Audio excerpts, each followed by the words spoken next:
আজকে ছোট্ট একটি কাজের অভিজ্ঞতা আপনাদের কাছে শেয়ার করব, জানি আপনাদের কাছে খুবই ভালো লাগবে। তো দেখেন, এই যে আমি যেখানে বসে আছি বর্তমানে, এই যে দেখতেছেন পিছের জায়গাটা, তারা ওই যে দেখতেছেন মার্কা টার্কা, এই যে চেয়ার দেখতেছেন, চেয়ার আমার এক সৌদি বসে বসে বসে আসিল।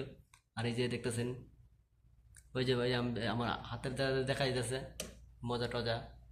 তো এইগুলা তারা যেভাবে খাইছে আমি আপনাদেরকে দেখাই, তো এইভাবে মানে তারা ভালো হইতে গেছে।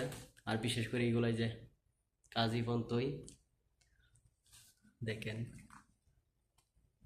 চা অনেকগুলা চা লইছে, অনেক চা মানে মনে করবেন ডেলি বানাইতে হই, বানায় তাদেরকে খাওয়াইতে হবে, তারা আসুক বা না আসুক। হ্যাঁ, আপনি যখন মানে এই কাজ করবেন, আমি যে কাজ করতেছি বর্তমানে, এই কাজ যখন করবেন তখন আপনাকে মানে ডেলি বানাইতে হবে, চা আর কফি ডেলি বানাইতে হবে আপনার, বুঝছেন? তারা আপনাকে বলবে না যে আজকে আমি আসতাম না, তো আজকে বানাইস না, এই কথা আপনাকে জীবনে বলবে না। মাথায় রাখবেন, যারা এগুলা কাজ করতে চান, এস্তারার কাজ, অবশ্যই এই জিনিসটা মাথায় রাখবেন আপনারা।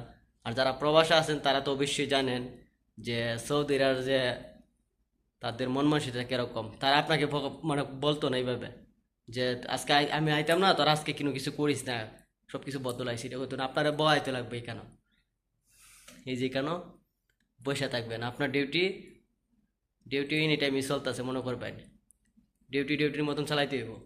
তবে আপনারা বলতো না যে ঘুমায় জায়গা, এই কথা বলতো না। তো ছোট্ট একটা কাজের অভিজ্ঞতা আমি কই ভাবলাম আপনাদের কাছে শেয়ার করি।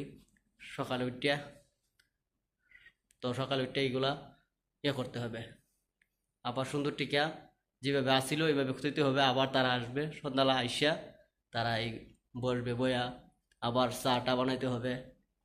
এইটাই কারণ, কাজটা দেখেন কিরকম, আমার কাজটা অবশ্যই বলবেন আপনারা, কমেন্টের মাধ্যমে বলবেন আপনারা আমার কাজটা কিরকম আর আমার রেস্তোরাঁটা কিরকম। এটাই। তো সবাই ভালো থাকবেন, সুস্থ থাকবেন। ছোট্ট একটি কাজের অভিজ্ঞতা আপনাদের কাছে শেয়ার করলাম। কমেন্টে বলবেন কিরকম হলো আমার কাজের অভিজ্ঞতাটা। সবাই ভালো থাকেন।